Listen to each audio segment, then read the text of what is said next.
Bring in show music, please.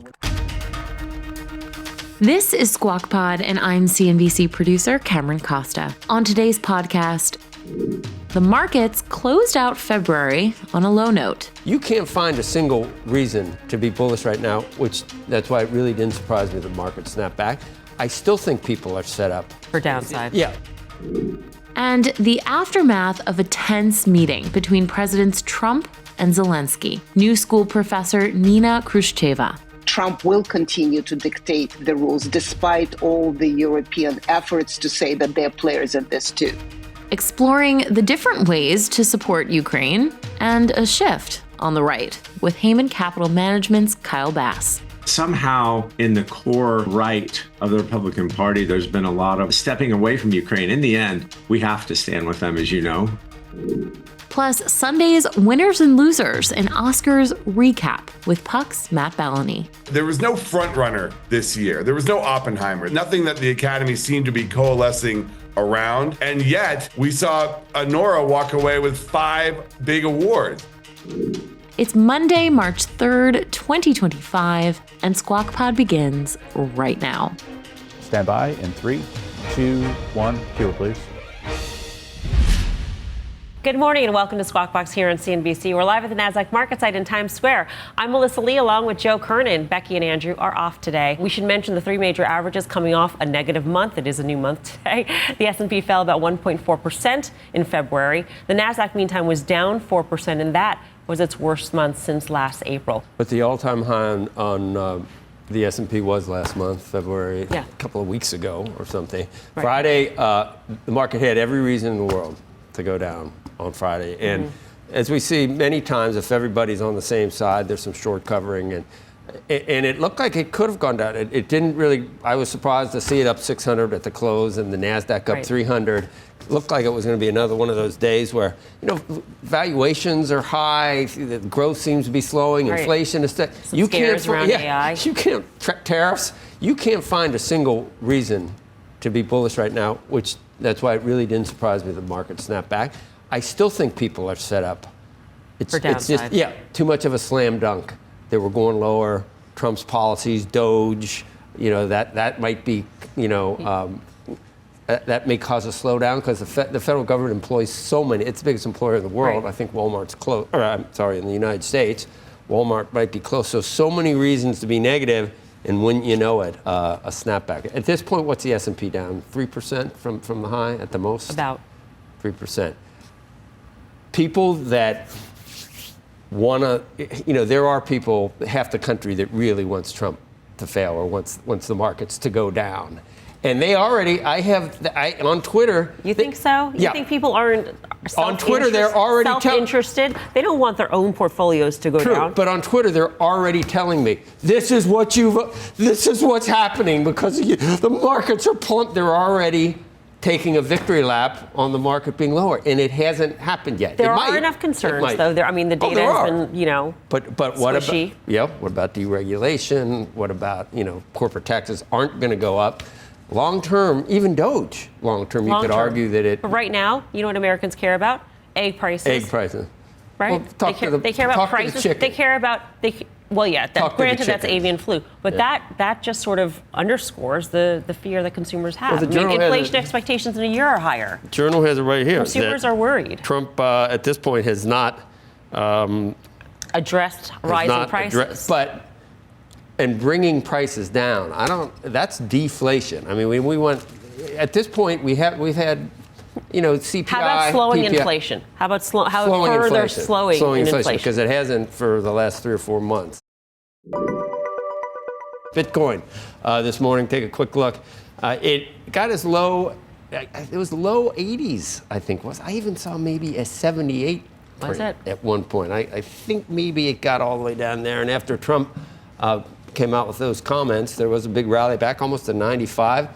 His social, he wrote on Trump Social about a U.S. crypto reserve. In an initial post, Trump said the reserve will include the Ripple-associated XRP as well as Solana and Cardano. The Sorkin coin apparently not in the reserve. Not going to be actually in the reserve. It's not here to not here to make that pitch. He followed that up, the president did, by saying that obviously Bitcoin and Ether will be at the heart of the reserve. And Bitcoin rose 10% to near 95,000 after that. After it did fall under 80,000 last week, Ether gained 13%. Cardano's coin jumped more than 60%. Katie Stockton said 78 was an objective if it got below, for Bitcoin, I think 89. Yeah, this Friday, President Trump is scheduled to host the first White House crypto summit. It was really Cardano and Solana that was a surprise. That's why it was a surprise to be included in the reserve. That's why you saw the biggest jumps in those two coins. Are those Shih Tzu coins? You know, they call some of them. No. They're not? No. Where do you grow? I mean, how far down do you go? I don't know what they do. I know Bitcoin a little. I would say that, I mean, I don't know. This is off the top of my head. I shouldn't say that. I was at the top 5 coins. How many coins are there?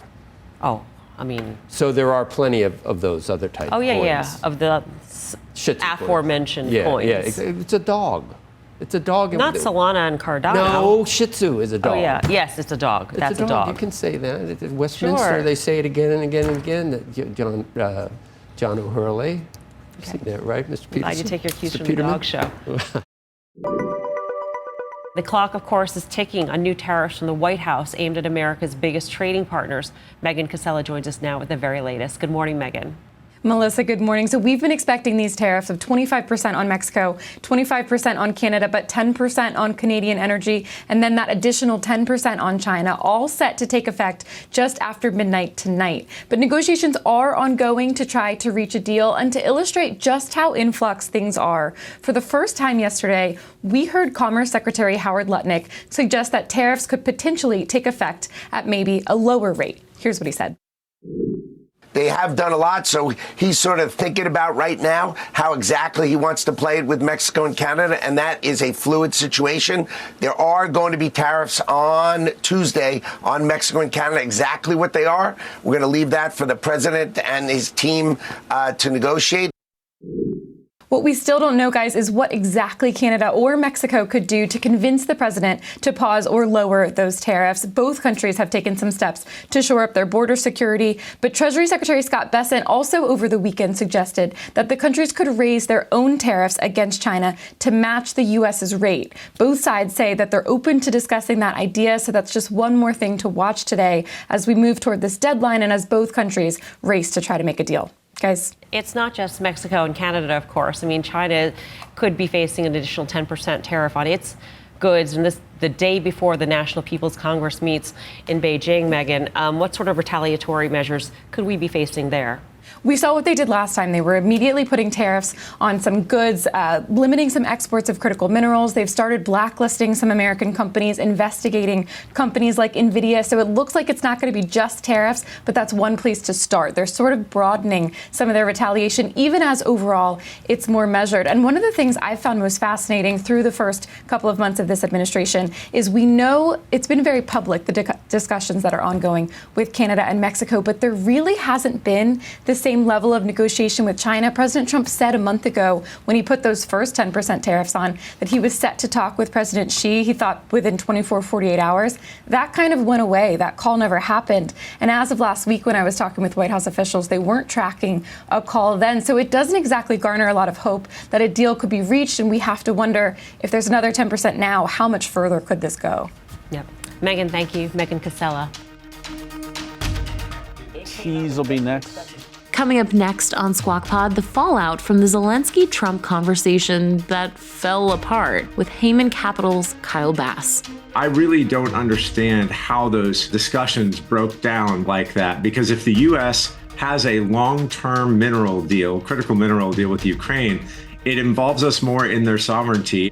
And what that means for Russia with the new school's Nina Khrushcheva. For them, the disagreements in the West, without even Russia doing something particular at that moment, obviously is a great gift.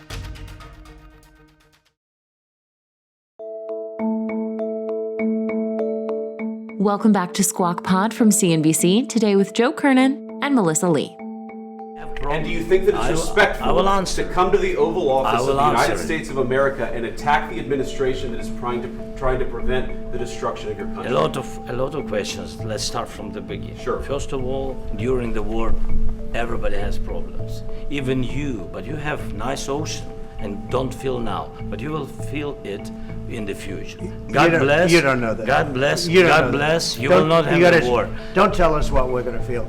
We're trying to solve a problem. Don't tell us what we're going to feel. I'm not telling you. Because I'm you're in no answering on position this to question. dictate that. That's Remember exactly this. what I'm not You're dictating. in no position to dictate what we're going to feel.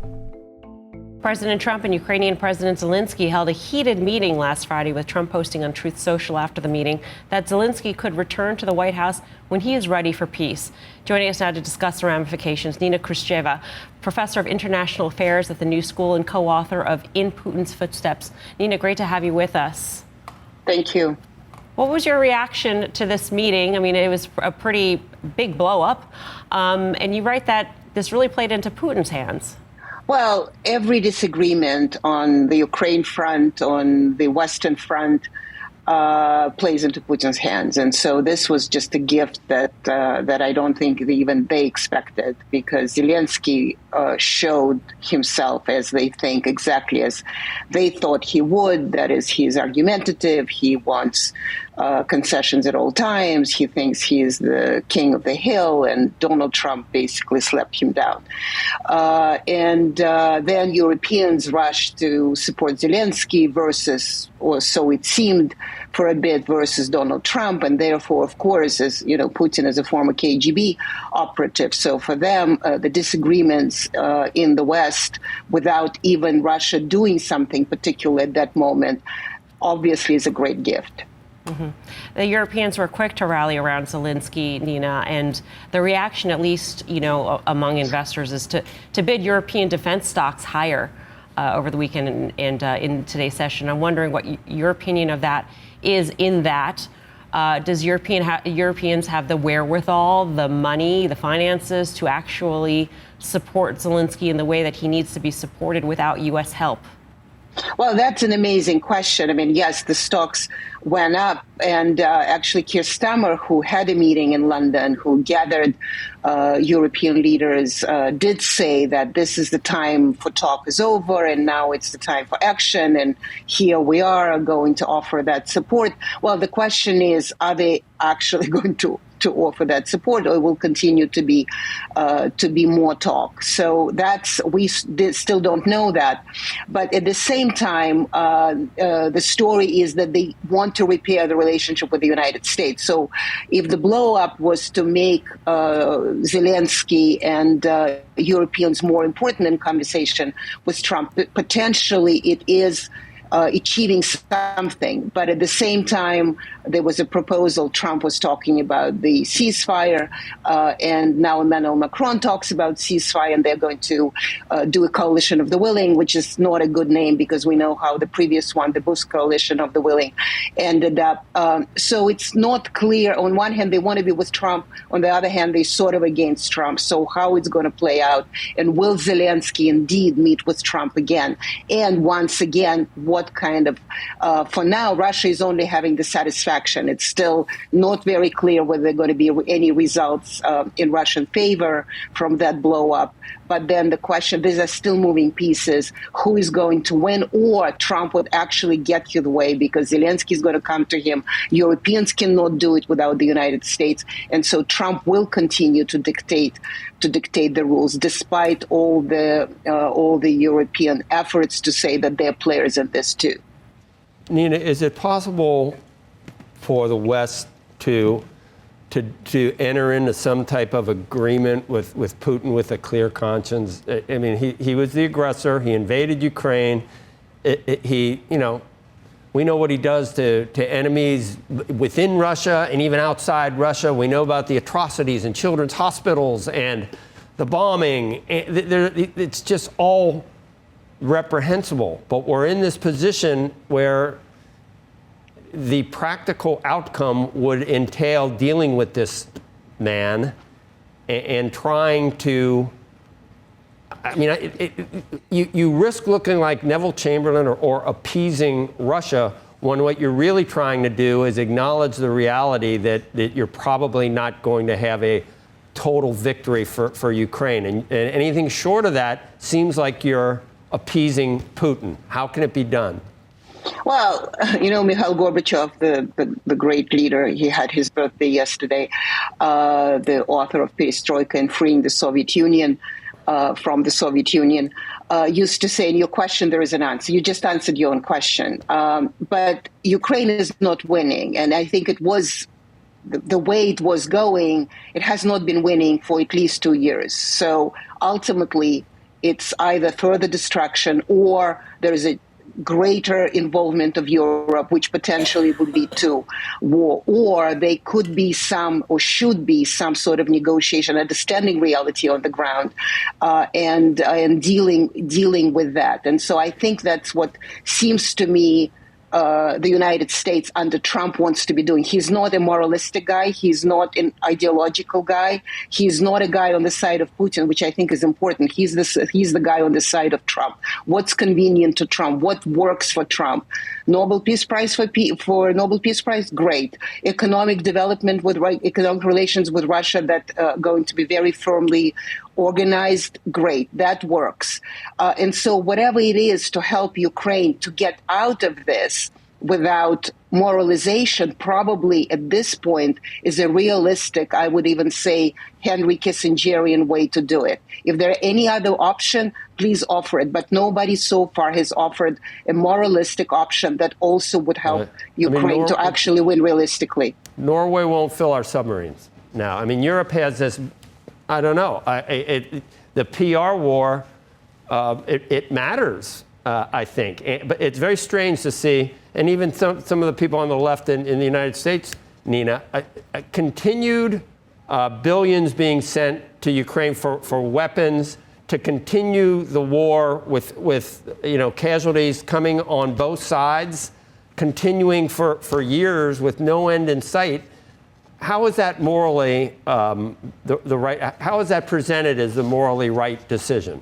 Well, I was answering your question. I mean, you were saying how could we agree on peace without showing that we appease Putin. Like, well, Putin is fine. He can say continue war. I mean, I have put 145 million people. I'm ready to kill them all. Are you ready to kill all of yours? So the question is, what would be the lesser evil in this scenario? And the moralistic part is that we're going to help Ukraine for as long as it can, even if Ukraine doesn't even have people to fight anymore. But yes, moralistically, yes, in a justice sense, of course, supporting Ukraine is great. What is the plan B? What actually is a plan for victory? Because they keep talking about we need to strengthen Ukraine on the battlefield. 3 years. Has it strong on the battlefield? When the war began, Ukraine had 7% under the Russian occupation. Now it's almost 20. So did it get better? So I don't know. I mean, it's a policy matter, but it should be a realistic policy matter, not a policy matter of something we're not in a movie. And in a movie, of course, good guys win and bad guys lose. But in life, often good guys actually may not necessarily lose completely, but not victorious as the movie at the beginning promised. Right. Professor Khrushcheva, thank you. Thank you. Joining us now, Kyle Bass, Hayman Capital Management founder and chief investment officer. When did you sit down? Did you hear Nina, Professor Khrushcheva? Did you hear that conversation, Kyle? I did. Do you think you probably disagree? I'm trying to think. You're such a China hawk, and so I don't know, realistic about what they want for themselves in the future and what it means for the United States. Is there anything to the notion that there's a method to President Trump's madness that he would like to maybe to maybe put those two, China and Russia, in opposition? And maybe drive a wedge between those two? I mean, what do you make of what happened with Zelenskyy? I think that if you look at what we've been asking for, we've been, we sent Treasury Secretary Bessent to Ukraine in an effort to get Zelenskyy to sign this minerals deal. Now, if you just to kind of step away from the politics for a second and think about what we're doing. What we're trying to do is further ingrain, further intertwine ourselves with the identity, with the sovereignty of Ukraine by getting a critical minerals deal done.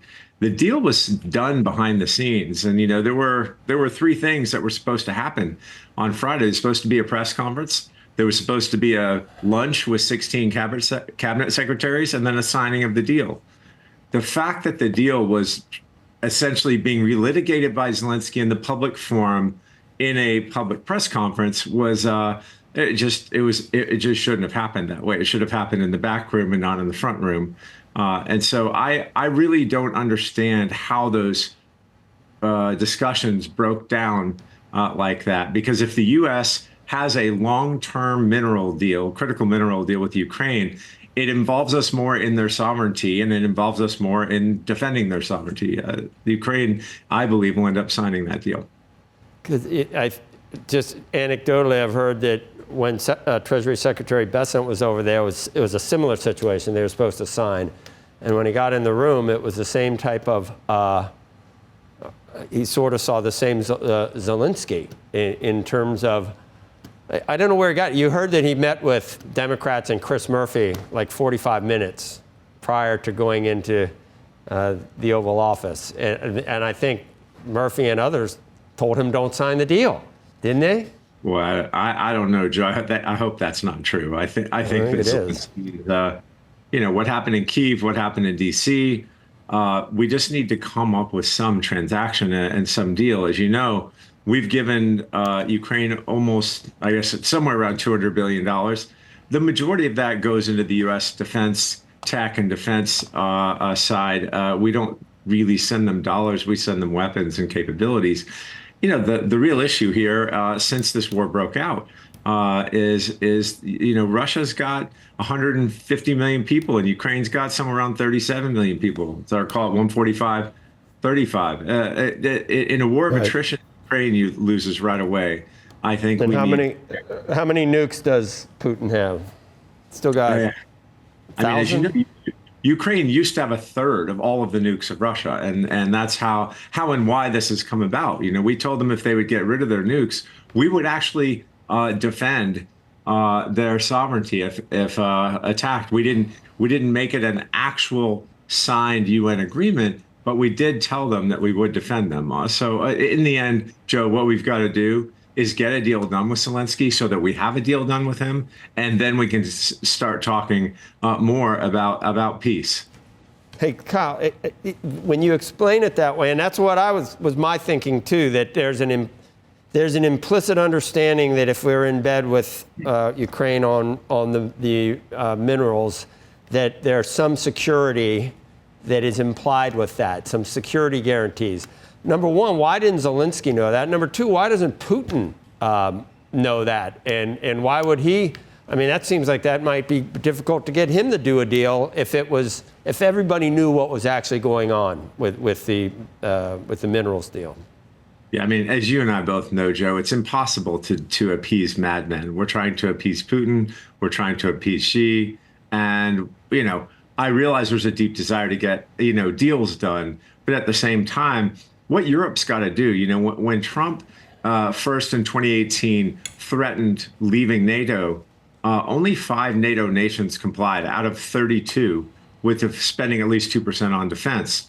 That comment by 2023 had almost 23 of 32 complying.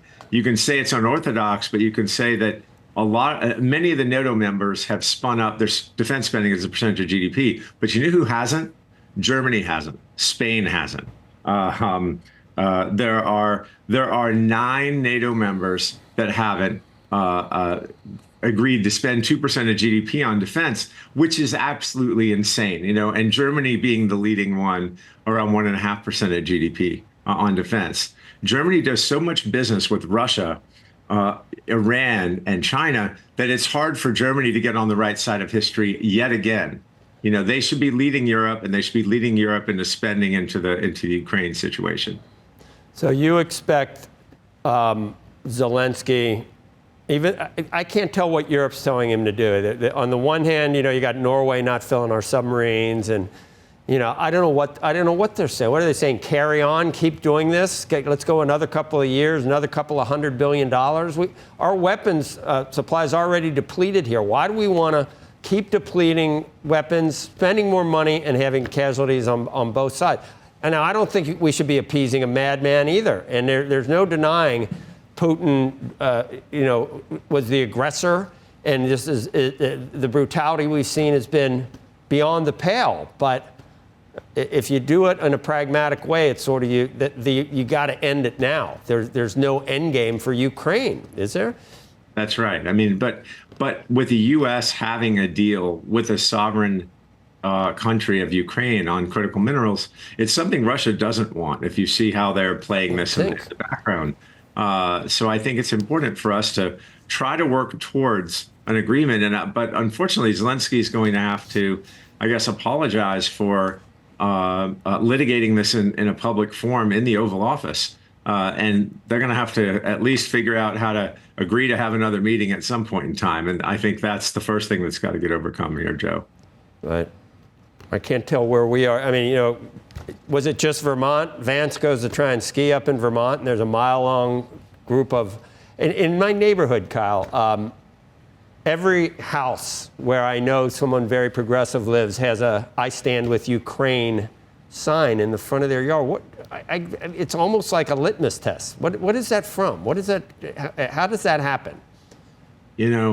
I think when you look at the new Trump administration, there are a group of folks in there that are basically saying that, Ukraine is Europe's problem, China's our problem, and we need to be focused on our problems. I guess that's an oversimplified way of looking at it.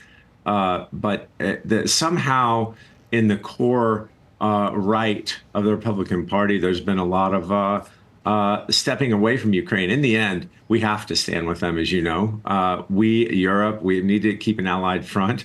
I think our economic deal with Ukraine was an effort to show no daylight between the U.S., Ukraine, and... There's different ways of standing with Ukraine. I think there's realistic ways, and then there's what Nina Khrushcheva called moralistic ways that probably aren't going to end well. The good guys might not always win 100%. Kyle Bass, you got a lot to worry about. Russia now, Ukraine, China, Iran.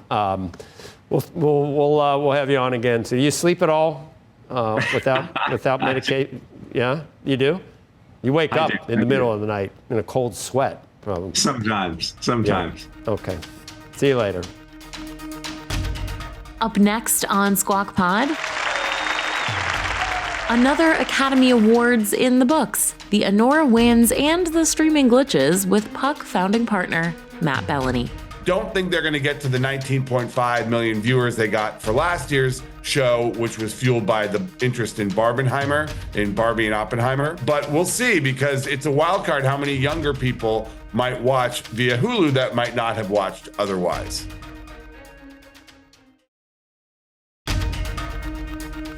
You're listening to Squawk Pod from CNBC. Here's Joe Kernan. Stand by, Joe. His mic, cue. Sean Baker's Anora. I said this would win last week. Coming out, we're going to talk more about that. Coming out on top last night in the 90s, everybody knew, I think, 97th Oscars with 5 wins, including Best Director, Best Actress, Best Picture. Joining us now, Matt Belloni, Puck founding partner. Say that 3 times real fast for me, Matt. Puck founding partner, I can do that. Very tough. Puck founding partner. Careful for me. Careful, I had to be. How are you? It's good to see you. You see what I sent you? I'm doing okay. Listen, you see my I'm son home from the parties. 19 out of 23. It's early there. It's late here. Did you see what I sent you on a text? Yeah, I did. But honestly, I got so many texts last night that I didn't look completely at it. 19 out of 23 is pretty good as a prediction for his. He writes a column on. That's 83%. That's pretty. It's usually an average about 75. Wouldn't you think? That's good, and that's actually better than most of the professional pundits will get, he's a because they're often pundit. not correct. for Awards Daily, which I don't know if you know that whole story. It's crazy, but yeah, he's got one. I just tweeted it out for anyone who's interested. Did you think it might be? it might still be conclave or maybe even brutalist, or were you an Anora guy? I looked at the numbers, and Anora had the momentum. I thought there could have been a surprise in any one of those numbers just because there really had been there was no front runner this year. There was no Oppenheimer. There was nothing that the Academy seemed to be coalescing around. And yet we saw Anora walk away with 5 big awards. I mean, this is unbelievable that in a wide open year, we've had such not a sweep, but such a major winner like this. And even Demi Moore, did you have Demi? Because Mikey Madison was kind of a surprise too. That wasn't a long shot, but it was 50-50, I guess, for best female actor. Yeah, it was a surprise in the sense that that Demi Moore had picked up all of the precursor awards except for the BAFTA, and the Academy is increasingly foreign-based. The membership is a lot overseas. So it was not a huge shock, but it was certainly the surprise of the night. There weren't a lot of big surprises in the other categories. And I think Mikey Madison beating Demi Moore certainly qualifies as a surprise. But if you saw the signs there, she did pick up the BAFTA there, and the movie just kind of rolled over everything. Voters showed that they loved the movie in many different ways, and she kind of picked up that momentum and ran with it. Well, we have come a long way, because I was out on, I don't know, one of those nights, and we were talking to an elderly couple that said they were going to see Anora, and I just said, okay, it's because I'm such a happening, youthful guy. Nothing bothered me about Anora, but you got to be prepared for Anora before you go see it, don't you think? Especially the first 40, 45 minutes or so. There's some pretty R-rated activities in that movie. There is. But it also has a lot of heart. That's the thing. That movie has a lot going for it. Academy members tend to vote with their hearts in the final voting, and there is a lot of emotion in it. It's a comedy, it's a drama, it's a road trip movie. It's got, guns, it's got gangsters, there's a Russia element. So it brings in a lot of constituencies there. You saw all of them, Matt? I guess you have to. I do, yes. Adrian Brody is a genius, but Brutalist was aptly named, I thought, was it not? You know what? It doesn't feel as long as you would think with the 3.5 hour tag on it. There is an intermission. If you see it in a theater, you can go get a soda, as I did. And it really does satisfy. It's an epic. And I think Adrian Brody, because of the commitment to that performance, the Hungarian accent, all of the kind of epic elements of that film, it ended up being more than Timothée Chalamet could deliver in A Complete Unknown. He was great, but I think the Academy looked at the Adrian Brody performance and said, this is the full package. He's in almost every scene of the movie. It is an epic film. And it was a way to honor this film when the rest of the categories basically went to Anora. Will anyone watch? Could you ever see ratings going up? For the Academy, for the Oscars? Yeah. Well, there's a wild card this year because it aired on Hulu for the first time. That screwed it up. Live on Hulu. The show has only been live on ABC. There were some glitches last night, and people complained about that. And I talked to some of the Disney people at the Governor's Ball, and they were acknowledging that it was a disappointment that Hulu was glitchy. But maybe they could get a boost out of that. Don't think they're going to get to the 19.5 million viewers they got for last year's show, which was fueled by the interest in Barbenheimer, in Barbie and Oppenheimer. But we'll see, because it's a wild card how many younger people might watch via Hulu that might not have watched otherwise. Do we know how hosting should be done now? I think Conan, Conan had a late night show, I might actually watch a late night show again. Well, it's got a podcast. You can listen to that. It's very good. But that's exactly what we needed last night, don't you think? Yeah, I think, listen, they hired Conan O'Brien because, in part, they knew that he would be an apolitical host.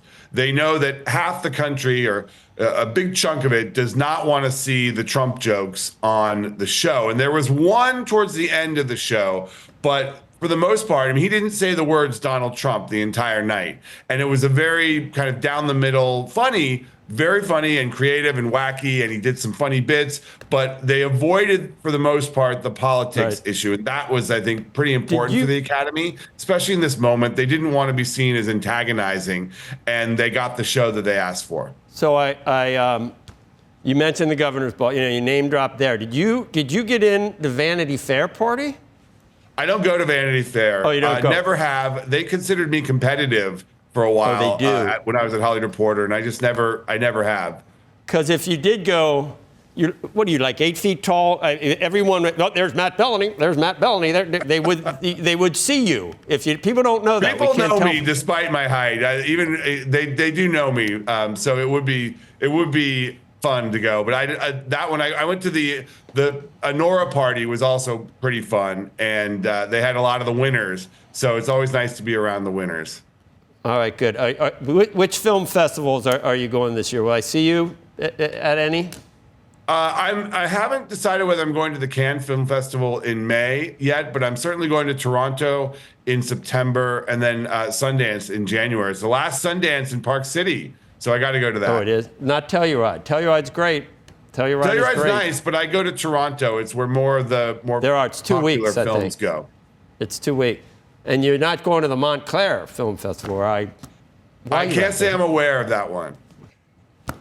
Well, you should be, because it's in Montclair, New Jersey. And Is that your house, Joe? Yeah, it's at my house. I'm going to do it again. You want to try it? What? Thank him. Can you do it? You're Matt, thank you. Matt Belloni, where's he? What is he? Founding Puck founding partner. Puck founding partner. No problem. There, you did it. Great job. All right. That's Squawk Pod for today. Thanks for listening and for starting your week with us. Squawk Box is hosted by Joe Kernan, Becky Quick, and Andrew Ross Sorkin. Thank you to Melissa Lee for sitting in today. You can catch us on TV weekday mornings on CNBC beginning at 6 Eastern and going all the way until 9. You can get the best of that 3-hour show into your ears if you follow Squawk Pod wherever you're listening now. We'll meet you right back here tomorrow. Have a great day.